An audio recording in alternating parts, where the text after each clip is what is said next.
The phone in Daniel Reyes's hand was shaking. He pressed it hard against his ear so no one around the long glass table would hear the voice on the other end. His wife Claire had picked up on the first ring, expecting a normal call about dinner plans, but instead she heard 4 words that made her stomach turn cold. "They're here for me." Daniel's voice was low, steady, but there was a tremor underneath it that Claire had never heard before in 12 years of marriage. She asked him what he meant, who was there, what was happening, but Daniel had already ended the call. He set the phone face down on the table and looked up at the 11 board members sitting around him, each one still talking about quarterly shipping numbers, as if the world had not just tilted sideways. 10 seconds later, the fire alarm was not what went off. Instead, the soft chime of the building's intercom crackled to life, and a voice announced that all personnel on the 14th floor needed to remain in their current location until further notice. The boardroom door, usually left slightly open for the assistants to pass through with coffee, was suddenly pushed shut from the outside by a man in a plain gray suit. Nobody in the room had invited him in. Nobody knew his name. Laura Bennett, Daniel's assistant of 6 years, stood frozen in the hallway outside with a stack of folders pressed to her chest. She had just delivered the note to Daniel 2 minutes earlier, the one that read only, "They are on the way, do not leave the building," and she still did not fully understand who had sent it to her, or how they had known to send it to her cell phone using a number she did not recognize. The lobby of Sterling Freight Logistics, 40 floors below, had transformed within a single minute. 6 men and 2 women, all wearing simple dark jackets with no visible markings, moved through the revolving doors in a tight, practiced formation. The security guard at the front desk, a friendly man named Peter Lang who usually greeted everyone by name, found himself staring down the barrel of instructions barked at him so quickly he barely had time to reach for the phone. Upstairs, Daniel stood from his chair at the head of the table. His hands were flat against the polished wood, and for the first time in his career as CEO, he did not have an explanation ready. Ellen Ross, the chairwoman of the board, asked him directly what was going on, and Daniel opened his mouth to answer, but the words would not come. All he could think about was the 10 seconds since he had spoken to Claire. 10 seconds that already felt like the longest of his life. The gray-suited man who had shut the door finally turned around to face the room. He introduced himself simply as Agent Nathan Price, and he asked, in a calm and almost gentle tone, for everyone except Daniel Reyes to step outside and wait in the hallway. The board members exchanged confused glances, some of them half rising from their seats, unsure whether this was some kind of drill or something far more serious. Henry Doyle, the oldest member of the board and a man who had built half his career on staying composed under pressure, was the first to speak. He asked Agent Price which agency he represented and what authority gave him the right to interrupt a private company meeting. Nathan Price answered without hesitation, showing his identification clearly enough for everyone to see the federal seal. He explained, briefly, that there was a credible and immediate concern for the safety of everyone on this floor, and that cooperation now would prevent complications later. One by one, the board members filed out, throwing glances back at Daniel as they went. Grace Miller, the head of Human Resources, lingered by the door the longest, mouthing the words, "Are you okay?" to her boss, before she too disappeared into the hallway. Daniel gave her a small nod that he did not entirely believe himself. When the door finally clicked shut, it was just Daniel, Agent Price, and a second agent who introduced herself as Olivia Grant. She carried a slim folder under one arm, and she set it down on the table without opening it, her eyes fixed steadily on Daniel's face. "You made the call," Olivia said. It was not a question. Daniel nodded. His mouth felt dry. "I told my wife they were here for me. I did not think it would happen this fast." Olivia exchanged a glance with her partner. "We received a flag transmission 20 minutes ago. It was tied directly to the investigation you have been part of. We moved as quickly as we could." Daniel's mind raced back through the past several months, through every quiet meeting, every encrypted message, every moment he had wondered whether he was making the right choice or walking straight into danger with his eyes wide open. He had known this day might come. He had told himself he was prepared. Standing here now, listening to his own heartbeat pound in his ears, he realized no one was ever truly prepared for a moment like this. "Is my family safe?" Daniel asked, his voice cracking slightly on the last word. Nathan Price answered firmly, "Your wife has already been contacted. A car is on its way to your home right now. She will be moved to a secure location within the hour." The relief that flooded through Daniel's chest was almost as overwhelming as the fear had been seconds earlier. He sank back down into his chair, gripping the edge of the table as though the room itself might tilt beneath him. Outside in the hallway, the board members stood in tense silence, save for the occasional whisper. Laura Bennett had joined them, still clutching her folders, watching the closed boardroom door as if she could somehow see through it. She thought about the strange phone call she had received that morning from a blocked number, warning her simply to make sure Daniel stayed inside the building, no matter what excuse he gave to leave. She had followed the instructions without truly understanding why, and now she was beginning to see just how much bigger this situation was than she had ever imagined. Down in the parking garage beneath the building, a black sedan idled quietly near the elevator bank. Inside it sat a man who had been watching the building entrance for the better part of an hour, timing the arrival of the federal vehicles with a growing sense of unease. He picked up his phone and typed a short message, his fingers moving with practiced speed. The message read only 3 words: "They know already." He hit send, then deleted the entire conversation thread, wiped the phone's recent call log, and slipped the device into his jacket pocket.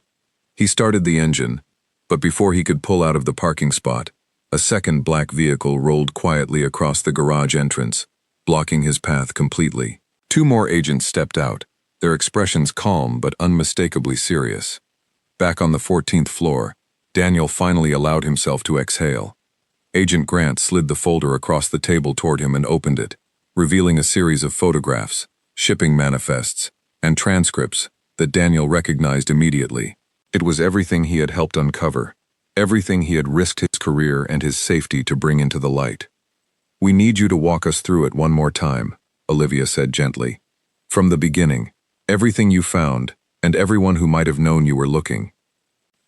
Daniel looked down at the documents, his mind flooding with memories of the past 6 months. Memories that had started with nothing more than a strange discrepancy in a shipping log that should never have caught his attention at all. He took a slow breath, steadying himself, and began to speak. Before Daniel could continue, Olivia raised a hand gently, asking him to pause for just a moment, while she signaled to someone outside the room, through a small glass panel in the door. A junior agent entered quietly, carrying a laptop, and set it down on the table between them. Olivia explained that they wanted to record this account formally, on video, so there would be no confusion later about the sequence of events, and no room for anyone to claim the story had been altered after the fact. Daniel nodded, understanding the necessity even as it added a fresh layer of pressure to an already exhausting day. He waited while the agent adjusted the small camera, testing the angle, before finally giving Daniel a small nod that meant they were ready to begin recording. Nathan remained standing near the door, arms crossed, watching Daniel closely, as though gauging whether the strain of the day had left him too rattled to continue. "Take your time," Olivia said softly, her tone kinder now than it had been earlier. "We understand this has been an overwhelming day, but everything you tell us matters, even the smallest details you might think are unimportant." Daniel closed his eyes briefly, steadying his breathing the way he sometimes did before difficult board presentations, though nothing in his career had ever prepared him for a moment quite like this one. When he opened his eyes again, he felt a strange calm settle over him, the kind that sometimes arrives only after the worst of the fear has already passed. "It started with a single truck," he said quietly, "a truck that was never supposed to leave the warehouse that night."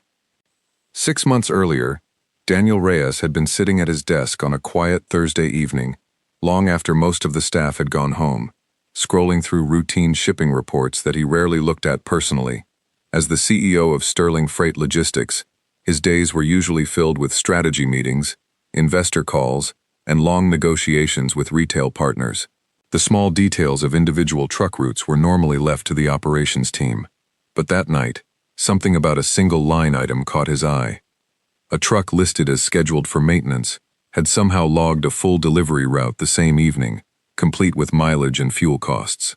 It was a small inconsistency, the kind of thing that most people would dismiss as a clerical mistake. Daniel almost closed the report and went home. Instead, curiosity nagged at him, the same instinct that had helped him build the company from a small regional carrier into one of the largest logistics firms in the state. He pulled up the maintenance records for the truck and cross-referenced them with the fuel and driver logs. The numbers did not match. The truck had been marked as out of service for repairs, yet somehow it had traveled over 300 miles that night, according to the fuel card transaction. Daniel sat back in his chair, staring at the screen, feeling the first faint stirrings of unease. He told himself there was probably a simple explanation. Perhaps someone had entered the wrong truck number. Perhaps the maintenance schedule had been updated late. He decided to check just one more report before heading home, a small habit of thoroughness that had served him well throughout his career. What he found in that second report deepened his concern rather than easing it. 3 more vehicles, all assigned to the same regional depot, showed similar patterns over the previous 2 months. Each time a truck listed as unavailable had somehow completed deliveries, always at night, always along routes that did not match any client orders in the system. Daniel spent the next several nights quietly pulling more records, careful not to mention anything to his usual operations staff. He did not yet know who might be involved, and something about the pattern made him hesitant to ask questions too loudly.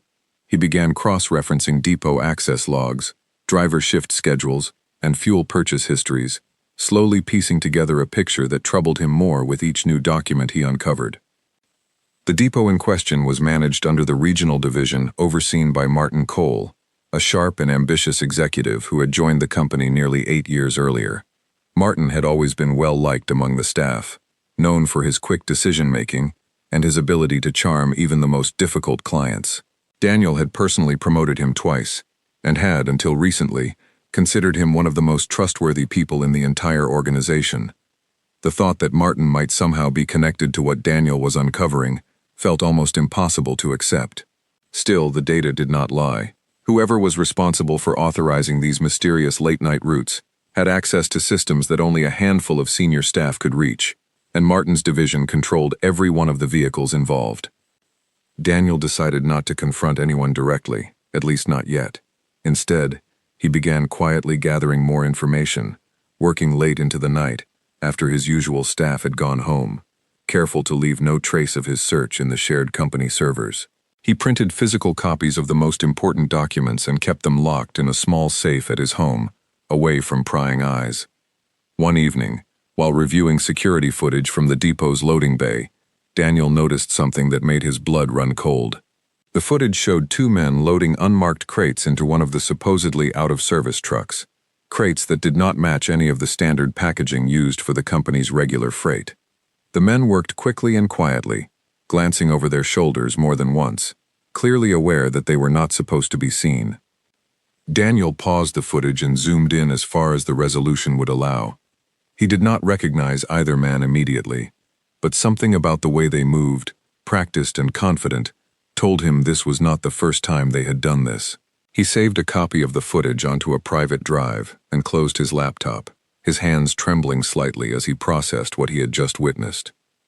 For the first time since he had started digging, Daniel understood that this was not simply an accounting error or a scheduling mistake. Someone within his own company was using its trucks and its resources for something far more concerning, something that could damage everything he had built if it ever became public, and something that could put innocent people at risk if left unchecked.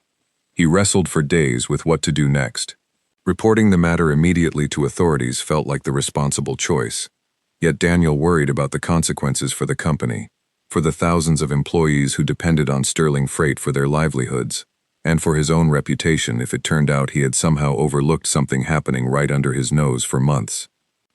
At the same time, a quieter, more personal fear had begun to creep into his thoughts. If whoever was behind this operation realized that someone was investigating, they would not simply walk away quietly. Daniel had read enough about similar situations in other industries to understand that people who exposed organized smuggling operations sometimes faced serious consequences. He decided to take a measured approach. Rather than going to the authorities immediately, he would gather enough concrete evidence first, evidence solid enough that there would be no way for anyone to dismiss it or bury it quietly within the company. He began meeting privately with a trusted friend from his university days, a woman named Sophie Bardot, who now worked as a compliance consultant, someone with connections in law enforcement, but no direct ties to Sterling Freight. Sophie listened carefully as Daniel laid out everything he had found, the mismatched routes, the unusual footage, the pattern of activity that always seemed to center around the depot managed by Martin Cole. She agreed that the evidence was serious enough to warrant caution, and she encouraged Daniel to document everything meticulously before taking any further steps. Over the following weeks, Daniel continued his quiet investigation, careful never to let his behavior at the office change in any noticeable way. He continued attending meetings, approving budgets, and interacting with Martin, as though nothing had changed, all while carrying the growing weight of what he had discovered. During one particular meeting about expanding the regional depot network, Martin proposed adding 2 additional out-of-service vehicles to the fleet under maintenance status, citing aging equipment and rising repair costs. Daniel listened carefully, watching Martin's expression for any sign of nervousness, but Martin delivered his proposal with the same easy confidence he always had. If he was hiding something, he hid it well. After the meeting, Daniel found himself alone in his office, staring at the proposal documents Martin had submitted. 2 more vehicles, conveniently listed as unavailable for standard freight duties, matched the exact pattern he had already uncovered. He realized then that whatever was happening was not slowing down. If anything, it appeared to be expanding. Daniel reached out again to Sophie, and this time she suggested it might be time to involve someone with more direct authority, someone who could begin a formal but discreet inquiry without alerting anyone inside the company. She mentioned a contact she trusted, an investigator who had experience handling sensitive corporate matters that sometimes overlapped with larger criminal networks. It was through this connection that Daniel eventually found himself on a phone call with Agent Nathan Price for the very first time, a conversation that would set in motion everything that followed. Nathan listened patiently as Daniel explained what he had found, asking pointed questions about dates, vehicle numbers, and the footage Daniel had saved. By the end of the call, Nathan made it clear that what Daniel had stumbled upon was likely connected to something far larger than a single depot or a single company. The investigation that followed moved carefully and quietly. Nathan and his team began monitoring select shipments without alerting anyone at Sterling Freight, cross-referencing Daniel's internal findings with broader patterns they had already been tracking for months. Daniel, meanwhile, was asked to continue behaving exactly as he always had, to avoid raising any suspicion among his staff, particularly Martin. This period proved to be the most difficult stretch of the entire ordeal for Daniel. Every conversation with Martin now felt loaded with unspoken tension, even though Martin himself seemed entirely unaware that anything was wrong. Daniel found himself second-guessing every interaction, wondering whether Martin's easy laughter and confident demeanor were genuine, or simply a mask covering something far more calculated underneath. At home, the strain began to show as well. Claire noticed that Daniel had grown quieter, more distracted during dinners, often staring at his phone long after the meal had ended. She asked him several times if something was wrong at work, and each time Daniel offered a vague reassurance, unwilling to place the weight of what he knew onto her shoulders until he had no other choice. The tension continued to build as weeks turned into months. Nathan's team eventually identified a pattern connecting the mysterious shipments to a larger regional network suspected of moving illegal goods across state lines, using legitimate freight companies as cover for their operations. Sterling Freight, it seemed, was not the only company being used this way, but it was one of the largest, and its scale made it particularly valuable to whoever was orchestrating the scheme. Nathan eventually asked Daniel for a favor that made his stomach twist with anxiety. In order to gather the final pieces of evidence needed to move forward with a full investigation, they needed someone inside the company to record a conversation directly with the individuals responsible for coordinating the shipments. Given his position and his access, Daniel was uniquely positioned to make that happen, though it would mean placing himself directly in a difficult position for the first time since this entire ordeal began. Daniel did not answer immediately. He thought of Claire, of the quiet life they had built together, of the company that thousands of people depended on for their paychecks. He thought about the men in the security footage, moving quickly and quietly in the dark, and the truck that had traveled 300 miles it was never supposed to travel. After several sleepless nights, Daniel finally agreed. He understood the risk clearly, but he also understood that walking away now would mean allowing something concerning to continue operating in the shadows of the company he had built. If there was any chance he could help stop it, he felt he owed it to everyone who trusted him to take that chance. Before agreeing to wear a recording device, Daniel insisted on one condition of his own. He wanted Sophie present at every step of the planning process, someone he trusted completely, who had no direct stake in either the company or the investigation itself. Nathan agreed without hesitation, recognizing that Daniel's comfort and safety mattered as much to the success of the operation as the evidence itself. Over the following days, Sophie helped Daniel rehearse the kinds of questions Victor might ask, preparing him for scenarios where the conversation might veer into unexpected territory. She reminded him repeatedly that his job was not to extract a confession, only to keep the conversation natural enough that Victor would speak freely without suspecting anything unusual. During one of these preparation sessions, Daniel raised a concern that had been weighing on him privately for weeks. What if Martin notices something different in how I am acting around him? He has known me a long time. He might sense that something has changed. Sophie considered this carefully before answering. Then you treat him exactly as you always have. Not colder, not warmer, just consistent. People rarely notice subtle shifts in someone they already trust completely. It is the sudden changes that raise suspicion, not the steady ones. Daniel took her advice seriously, forcing himself through the following days to maintain every small habit of his friendship with Martin exactly as it had always been. He asked about Martin's weekend plans, laughed at his usual jokes during meetings, and shared lunch with him twice that week, all while carrying the growing certainty that this same man had likely been quietly enabling a dangerous operation for well over a year.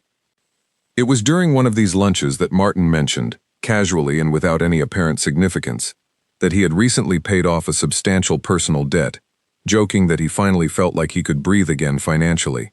Daniel smiled and offered a polite response, though internally he felt his stomach tighten, recognizing immediately how closely the timing lined up with the pattern of payments Nathan's team had already begun tracing through separate financial channels.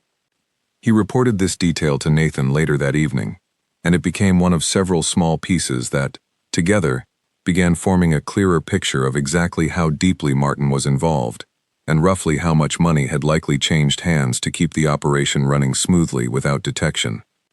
It was this decision that set the stage for everything that would follow, including the tense phone call to Claire, the sudden arrival of federal agents, and the 10 seconds that would change the course of Daniel's life forever. The plan Nathan Price laid out for Daniel was simple in theory, but terrifying in practice.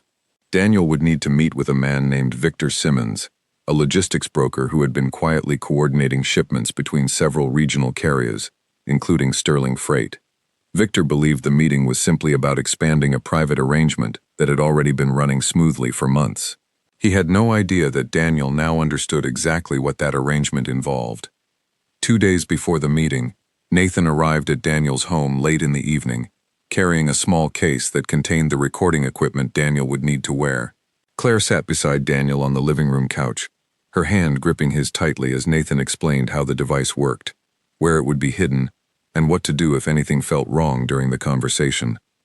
Claire had finally learned the full truth 2 weeks earlier, after Daniel could no longer bear carrying the secret alone. She had been frightened, then angry that he had kept it from her for so long, and finally resolved to support him however she could. Watching Nathan fasten the small microphone beneath the collar of Daniel's shirt, she felt her chest tighten with a fear she tried hard not to show. "You do not have to push him for details," Nathan explained calmly. "Let him talk. People like Victor enjoy explaining how clever their systems are. All you need to do is keep the conversation natural." Daniel nodded, though his mouth felt dry as sand. He thought about backing out entirely, telling Nathan he had changed his mind, that this was too much to ask of someone who had never done anything like this before. But he thought again of the crates loaded quietly into the trucks, of the operation expanding right under his own roof, and he knew he could not turn back now. The meeting took place at a quiet restaurant on the edge of the city, a place Victor had chosen himself, tucked away from the busier downtown streets. Daniel arrived early, taking a booth near the back, where Nathan's team could monitor the conversation, from a van parked outside without drawing attention. His heart pounded so loudly he worried Victor might somehow hear it the moment he sat down. Victor arrived exactly on time, dressed casually, greeting Daniel with the easy familiarity of someone who believed they were simply continuing a comfortable business relationship. He ordered a coffee, leaned back in his seat, and began speaking almost immediately about expanding the number of routes available for what he called special deliveries, never using more specific language than that. Daniel forced himself to smile, to nod along, to ask the kinds of questions Nathan had coached him to ask without sounding suspicious. He inquired about timelines, about which depots could handle increased volume, careful never to use language that might reveal he already understood exactly what was being shipped and why it needed to move under cover of night. Victor, flattered by what he believed was Daniel's growing interest in expanding their arrangement, began speaking more freely than he probably should have. He mentioned names, dates, and a rough estimate of how much money changed hands each month to keep certain shipments moving without inspection. Daniel listened, his expression carefully neutral, while every word Victor spoke was captured clearly by the small device hidden beneath his shirt. Near the end of the conversation, Victor mentioned, almost as an afterthought, that someone inside Sterling Freight had been helping ensure the paperwork always matched up cleanly, someone who had access to scheduling systems and could quietly adjust records whenever needed. He did not say the name directly, but he mentioned enough details, referencing a specific depot and a particular set of scheduling privileges, that Daniel felt his stomach drop as the pieces clicked into place. The meeting ended without incident. Victor shook Daniel's hand warmly, thanked him for considering the expanded arrangement, and left the restaurant with no idea that every word he had spoken was now safely recorded and already being reviewed by federal investigators parked less than 50 yards away. Daniel walked to his car on shaking legs, his hands trembling as he gripped the steering wheel. Nathan called him within minutes, his voice steady and reassuring, telling Daniel he had done exactly what was needed. The recording, Nathan explained, gave them enough to begin building a formal case, though it would still take time before any arrests could be made. What neither Daniel nor Nathan realized at that moment was that Victor, cautious by habit, had mentioned the meeting to an associate later that same evening, describing Daniel's questions as slightly too specific, slightly too informed for someone simply looking to expand a business arrangement. That associate, in turn, mentioned the conversation to someone higher up in their small but organized network, someone who began quietly asking questions about Daniel Reyes for the first time. Over the following weeks, small signs began to surface that someone was looking into Daniel more closely. A former college classmate mentioned receiving an odd phone call asking questions about Daniel's background. A neighbor mentioned a car parked near Daniel's home for several hours one evening, its driver never getting out. None of these signs alone seemed alarming, but together they painted a picture that made Nathan's team increasingly concerned. It was this pattern of activity that eventually led to the intercepted communication that brought federal agents rushing to Sterling Freight's headquarters on that tense Tuesday morning. A message, flagged by monitoring systems already tracking the smuggling network, referenced Daniel by name, along with language suggesting that someone believed he needed to be dealt with before the situation escalated further. Nathan received the alert while reviewing surveillance footage in his office, and within minutes he had mobilized his team, coordinating with local law enforcement to reach Sterling Freight's building as quickly as possible. He called Daniel directly, but Daniel, sitting in the middle of his board meeting, could only step away for a few seconds before returning to his seat, his mind racing as he tried to process the urgency in Nathan's voice. That brief call was the moment Daniel had turned to phone Claire immediately afterward, his hands shaking as he whispered the 4 words that would echo through the rest of this story. 10 seconds later, the world around him had changed entirely. Agents pouring into the lobby, employees frozen in confusion, and Daniel left standing at the head of an empty boardroom table, waiting to learn exactly how close the danger had come. Now, sitting across from Nathan and Olivia in that same boardroom, Daniel finished recounting everything, from the discovery of the mismatched shipping logs to the tense meeting with Victor Simmons at the restaurant. Olivia listened intently, occasionally jotting notes, while Nathan leaned back in his chair, processing the full scope of what Daniel had risked over the past several months.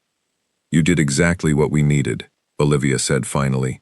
"The recording you captured, combined with what we already had, gives us enough to move forward immediately. Daniel let out a long breath, some of the tension in his shoulders finally beginning to ease. What happens now? Nathan glanced toward the door, then back at Daniel. Now we need to talk about who inside your company has been helping keep this operation running smoothly. Daniel's stomach tightened again. He already suspected the answer, though some small part of him still hoped he was wrong. Martin, he said quietly. It has to be Martin. Nathan did not confirm or deny it immediately, but the look on his face told Daniel everything he needed to know. We have been monitoring several individuals with access to your scheduling systems, Nathan said carefully. Martin Cole is one of them. We believe he has been altering records to make it appear as though certain vehicles were unavailable, when in reality, they were being used for these shipments. Daniel closed his eyes for a moment, memories flooding back of countless meetings, celebrations, and quiet conversations shared with Martin over the years. He thought of the trust he had placed in him, the responsibilities he had handed over without hesitation, and the betrayal that now sat heavily in his chest. How long? Daniel asked. How long has he been doing this? Olivia checked her notes. Based on the timeline we have pieced together, at least 18 months, possibly longer. Daniel felt a wave of nausea pass through him. 18 months of trusted conversations, 18 months of shared decisions about the company's future, all while Martin had been quietly enabling an operation that could have destroyed everything Daniel had worked to build. Where is he right now? Daniel asked, his voice steadier than he expected. Nathan's radio crackled softly at his hip. He lifted it, listened for a moment, then turned back to Daniel. According to our surveillance, Martin left the building roughly 10 minutes ago, heading toward the parking garage. Our team is already positioned there. Daniel stood abruptly, his chair scraping against the floor. I want to see this happen. Olivia hesitated, glancing at Nathan for guidance. Nathan studied Daniel's face for a long moment, before nodding slowly. You can observe from a distance, nothing more. This needs to be handled carefully. The three of them moved quickly toward the elevator, Daniel's mind racing with a mixture of anger, disbelief, and something close to grief, for the friendship he had believed was real for so many years. As the elevator descended toward the parking garage, Daniel steadied himself against the wall, preparing for whatever confrontation waited below. The doors opened onto a scene already in motion. Flashing lights bounced off the concrete pillars of the garage, though no sirens sounded, the agents working with practiced quiet efficiency. Daniel spotted Martin standing beside his car, his hands raised slightly, his face pale under the fluorescent lighting, surrounded by agents who had clearly intercepted him before he had a chance to leave the building. Martin's eyes found Daniel's across the garage, and for a brief, charged moment, neither man said anything at all. The easy confidence that had always defined Martin's presence had vanished entirely, replaced by something closer to panic, mixed with a flicker of what looked almost like relief, that the waiting, at least, was finally over. Daniel took a step forward, but Olivia gently placed a hand on his arm, holding him back. Let them finish processing him first, she said quietly. You will get your chance to speak with him, but not yet. Daniel forced himself to stop, his jaw clenched tightly, as he watched agents guide Martin toward a waiting vehicle. Whatever answers he needed, whatever explanation might exist for the betrayal now laid bare before him, would have to wait a little longer. As the vehicle carrying Martin pulled slowly out of the garage, Nathan turned to Daniel with a look of quiet appreciation. What you did today, agreeing to wear that device and sit across from Victor Simmons without flinching, took a great deal of courage. Many people in your position would have found a reason to back out at the last moment. Daniel shook his head slightly, still watching the taillights disappear around the corner of the garage ramp. I did not feel courageous. I felt terrified the entire time. I just kept thinking about Claire, about everyone who works for this company, and I could not let myself walk away. Olivia stepped closer, her expression softening slightly from the professional composure she had maintained throughout the day. Fear and courage are not opposites, she said. Courage is choosing to act despite the fear. You did that more than once today. The three of them rode the elevator back up together in silence, each lost in their own thoughts about the events of the past several hours. When the doors opened onto the 14th floor, Daniel found Laura waiting anxiously near the reception desk, her relief visible the moment she spotted him stepping out unharmed. "The board members are still gathered in the small conference room," Laura told him quietly. "They have been asking questions for the last hour. I did not know what to tell them." Daniel drew in a long breath, aware that the hardest conversations of the day were still ahead of him. He thanked Laura for her patience, then turned to Nathan and Olivia. "I need to speak with my board. They deserve at least a partial explanation, even if the full details need to remain confidential for now." Nathan nodded in agreement. "We can help you determine what can be shared safely, without compromising the ongoing case. But you are right. They will need something more than silence, after everything that happened this morning." Together, the three of them walked toward the small conference room where Ellen Ross and the remaining board members waited, tension still thick in the air from hours of uncertainty. Martin Cole sat alone in a small, plain room 2 floors below the federal building downtown, his hands resting on a metal table in front of him. The bright overhead light made the room feel smaller than it actually was, and for the first time in years, Martin found himself with nothing to say. No clever explanation ready, no confident smile to offer the 2 agents seated across from him. Daniel watched from behind a one-way mirror in the adjoining room, Nathan standing quietly beside him.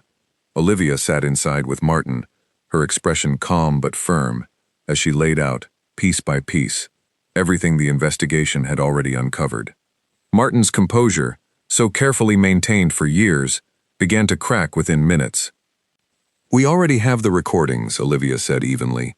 "We have the shipping logs, the falsified maintenance records, and testimony from Victor Simmons, who has already agreed to cooperate in exchange for a reduced sentence.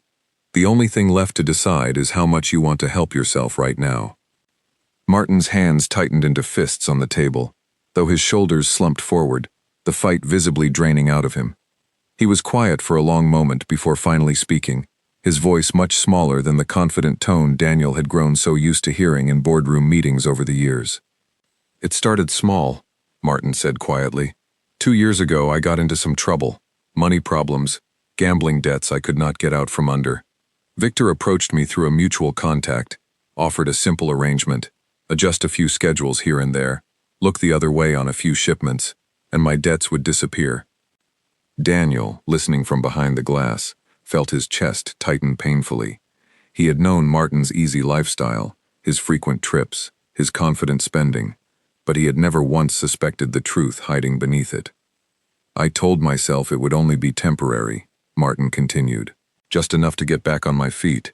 But once I started, they made it clear there was no simple way to stop. The debts kept growing, the favors kept expanding, and eventually, I was in far deeper than I ever intended to be." Olivia leaned forward slightly. "Did you know what was actually being transported in those shipments?" Martin hesitated, his eyes flicking briefly toward the mirror, almost as though he sensed Daniel's presence on the other side. "Not at first. I told myself it did not matter, that it was not my business to ask. Eventually, I understood enough to know it was serious, but by then, walking away felt impossible." The interrogation continued for nearly 2 hours, Martin gradually revealing the full scope of his involvement, the names of several other individuals connected to the smuggling network, and the methods used to falsify records without triggering any internal audits. Each new detail painted a picture of an operation far more extensive and organized than Daniel had initially imagined. Nathan, standing beside Daniel, finally spoke quietly. "This is bigger than just your company. Victor's network stretches across at least 4 other regional logistics firms. Your discovery is likely what allows us to shut down the entire operation, not just the piece connected to Sterling Freight." Daniel absorbed this information slowly, a strange mixture of relief and continued unease settling over him. Relief that his suspicions had ultimately led to something larger being stopped, and unease at just how close he had come to being caught in the middle of something so dangerous without ever realizing the full scale of it. Later that evening, after Martin had been formally processed and moved to a secure holding facility to await further legal proceedings, Daniel finally sat down with Nathan and Olivia in a quiet conference room to discuss what would happen next. The federal case against Victor's network was already moving forward quickly, aided significantly by Martin's cooperation and the evidence Daniel had gathered. "There will be a public statement eventually," Olivia explained. "Given the scale of this case, It is likely to attract significant attention. We wanted to prepare you for that possibility." Daniel nodded slowly, his mind already racing ahead to the practical realities awaiting him. Sterling Freight employed nearly 3,000 people across multiple states, and news of an internal smuggling operation, even one Daniel himself had helped expose, would inevitably create fear and uncertainty among his staff. "What do you recommend?" Daniel asked. Nathan considered the question carefully. Transparency has generally proven to be the best approach in situations like this. Employees tend to respond better to honesty, even difficult honesty, than to feeling like information is being hidden from them. Daniel thought about Laura, about Grace, about Peter Lang at the front desk, and the countless other employees who had spent the day locked in confusion while federal agents moved through their building. They deserved an explanation, not vague reassurances or corporate silence. That night, Daniel returned home to find Claire waiting for him, having already been briefed by Nathan's team that the immediate danger had passed. She rushed to embrace him the moment he walked through the door, her relief evident in the way she held onto him tightly, unwilling to let go for several long minutes. "I was so scared," she admitted quietly, her voice muffled against his shoulder. "When you called and said those words, I thought I might never see you again."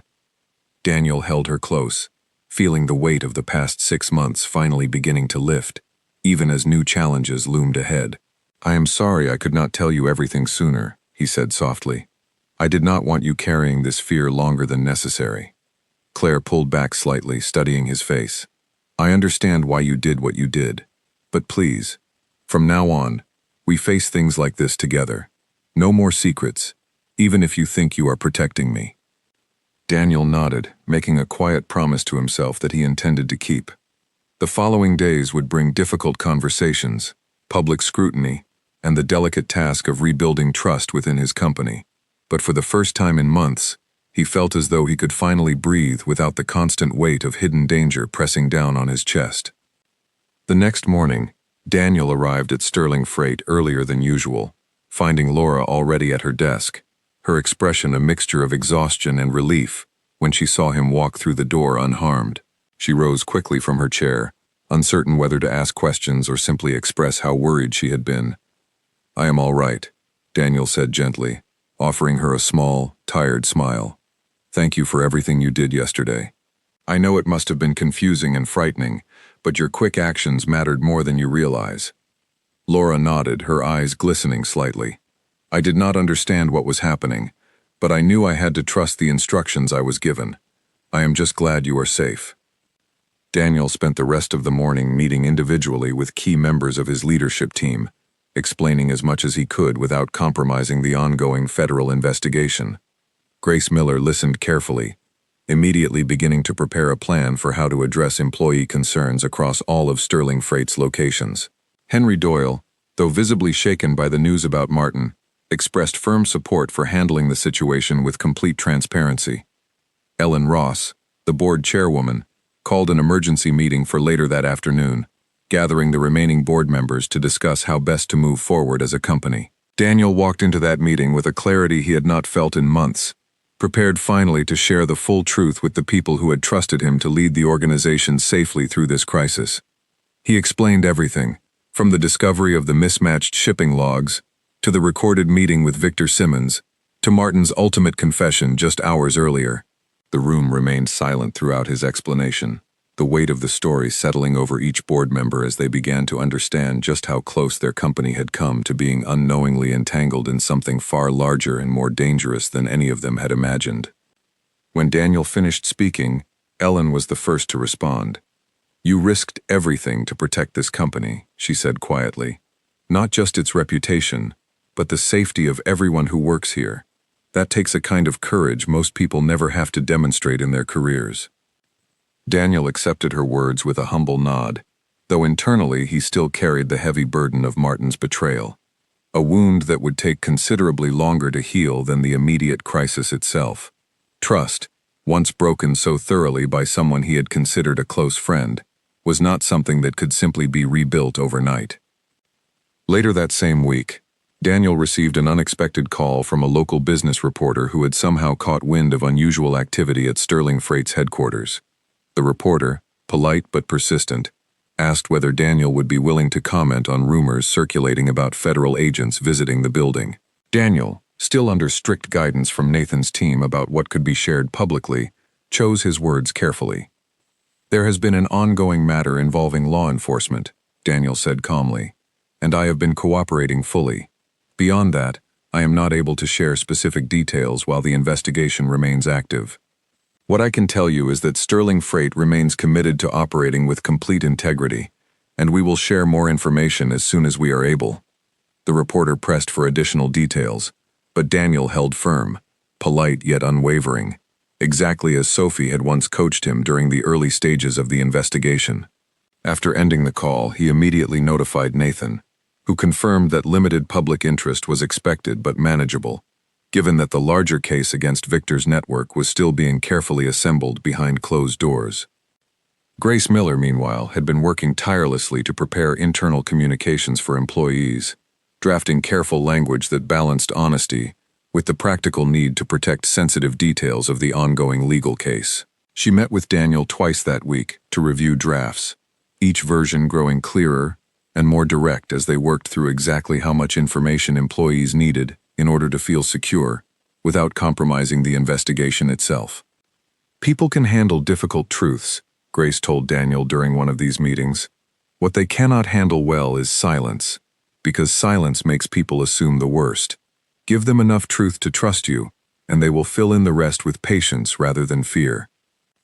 Daniel took her words to heart, recognizing in them an echo of the same lessons Sophie had taught him months earlier, that honesty delivered with care built far more trust than silence ever could, even when the truth itself was difficult to hear. As the board meeting concluded, Daniel found himself standing alone by the window of his office, looking out over the city skyline as the late afternoon sun began to dip lower in the sky. The immediate danger had passed. The network responsible for endangering his company, and potentially his own safety, was being systematically dismantled, and yet Daniel understood that the true test still lay ahead, in how he chose to lead his company and his own life in the aftermath of everything that had happened. 2 weeks after Martin's arrest, Daniel stood in front of a packed conference hall at Sterling Freight's headquarters, watching as employees from every department filed in, filling every available seat and lining the walls in the back. Word of the incident had spread quickly throughout the company, and rumors had begun circulating faster than any official statement could keep pace with. Daniel had insisted on addressing everyone directly, rather than allowing uncertainty to fester any longer. He stepped up to the small podium at the front of the room, feeling hundreds of eyes fixed on him, waiting to hear an explanation for the chaos that had unfolded weeks earlier. Daniel took a slow breath, steadying his nerves, and began speaking without notes, choosing instead to share the story exactly as it had happened. He told them about the mismatched shipping logs he had discovered late one evening, the growing unease that had followed him for weeks afterward, and the difficult decision to investigate quietly rather than risk alerting whoever might be involved. He described, without naming unnecessary details, the process of working alongside federal investigators, the tense meeting with Victor Simmons, and finally, the painful discovery that someone within their own leadership had been involved in enabling the operation. The room remained utterly silent throughout his account, employees listening intently, many exchanging glances of shock and concern as the full scope of what had occurred became clear. When Daniel finally mentioned Martin's name, a collective murmur rippled through the crowd, though Daniel raised a hand gently, asking for patience as he continued. "I understand this news is difficult to hear," Daniel said, his voice steady despite the weight of the moment. "Martin was someone many of you knew and respected, myself included. What he did was wrong, and he will face the consequences of those choices through the legal system. But I want to be clear about something equally important. This company, all of you, are not defined by his actions. You are defined by the work you do every single day, work that I am deeply proud to be part of." He spoke for several more minutes, addressing questions about job security, about the company's financial stability, and about the steps being taken to strengthen internal oversight going forward. Grace Miller had helped prepare a detailed plan for improved auditing procedures, designed specifically to prevent similar situations from developing undetected in the future. After the meeting concluded, Daniel remained in the conference hall for nearly an hour, speaking individually with employees who wanted to ask additional questions or simply share their support. Peter Lang approached him near the end, extending a firm handshake and thanking him for his honesty. "A lot of leaders would have tried to bury something like this," Peter said quietly. "The fact that you did not means more than you probably realize." Daniel appreciated the sentiment deeply, though he understood that rebuilding complete trust would take considerably longer than a single meeting, no matter how honest or well-received it had been. Trust, he had learned firsthand over the past several months, was something built slowly through consistent action, not through words alone. Over the following weeks, the legal proceedings against Victor Simmons and his broader smuggling network moved forward steadily. With Martin's cooperation and the extensive evidence Daniel had gathered, prosecutors were able to build a case strong enough to dismantle the operation entirely, resulting in the arrest of 11 individuals across 4 different logistics companies operating throughout the region. Martin ultimately agreed to a plea arrangement, receiving a reduced sentence in exchange for his continued cooperation with investigators. Daniel visited him once, several weeks after the initial arrest, driven by a need for closure that he could not quite explain even to himself. The conversation was brief and difficult, filled with long pauses and unspoken regret on both sides. "I am sorry," Martin said quietly during that final visit, unable to meet Daniel's eyes directly. "You gave me opportunities most people never receive, and I threw them away because I could not admit I needed help when my troubles first began." Daniel listened without offering easy forgiveness, though he found himself understanding, in some small way, the desperation that had driven Martin toward such a devastating choice. "I hope you use whatever time comes next to actually change," Daniel said finally, before rising to leave. It was not forgiveness exactly, but it was the closest thing to peace Daniel could offer, given everything that had happened. At home, life slowly began settling into a new, steadier rhythm. Claire and Daniel spent more evenings together than they had in months, often simply sitting quietly on their back porch, talking through the events of recent weeks and rebuilding the closeness that months of secrecy had gradually eroded. Claire had been deeply shaken by the entire ordeal, but she found herself proud of the choices Daniel had ultimately made, even the difficult ones made without her knowledge at the time. "I think what scared me most," Claire admitted one evening, "was realizing how close I came to losing you, without even understanding why. I do not ever want to feel that helpless again." Daniel reached for her hand, holding it gently. "I promise you, whatever comes next, we face it together. No more carrying things alone, even when I think I am protecting you by doing so." Their marriage, tested severely by months of hidden stress and fear, emerged from the experience stronger in many ways, built now on a foundation of complete honesty that had been sorely tested but never fully broken. At Sterling Freight, the following months brought steady, gradual healing. Employee morale, shaken initially by the scandal, began improving as the new oversight systems Grace had implemented proved effective, and as the company's financial performance remained stable despite the public attention the case had attracted. Daniel made a point of maintaining an open-door policy, encouraging employees at every level to bring forward concerns without fear of retaliation, determined never again to allow something so serious to develop unnoticed within his own organization. Nathan Price and Olivia Grant remained in occasional contact with Daniel throughout the following months, updating him periodically on the broader case, as additional arrests were made, and the full scope of Victor's network became clear. Daniel learned that his discovery had ultimately helped prevent what investigators believed could have become a significantly larger operation, one that might have expanded well beyond the 4 companies initially identified. "You should be proud of what you did," Nathan told him during one final phone call, several months after the initial arrest. "Most people in your position would have looked the other way, told themselves it was not their responsibility to get involved. You chose differently, and it made a real difference." Daniel accepted the compliment with quiet humility, though he still carried complicated feelings about the entire experience. Feelings that he suspected would take considerable time to fully process. The fear he had felt in those tense 10 seconds after speaking to Claire remained vivid in his memory, a reminder of just how quickly ordinary life could shift into something far more dangerous and uncertain. Nearly a year after the initial discovery, Daniel found himself once again working late in his office, the building quiet around him as most employees had already gone home for the evening. He looked over the latest quarterly reports, noting with quiet satisfaction the steady improvement in both employee retention and overall company performance since the difficult months following Martin's arrest. He thought back to that first evening, sitting at this very desk, noticing the small inconsistency in a single shipping report that had ultimately unraveled into something far larger and more consequential than he ever could have anticipated. He thought about the fear in Claire's voice during that fateful phone call, the 10 seconds that had felt like an eternity, and the tense standoff in the parking garage that had finally brought Martin's betrayal into the light. Daniel closed his laptop and rose from his desk, moving toward the window to look out over the city one final time before heading home.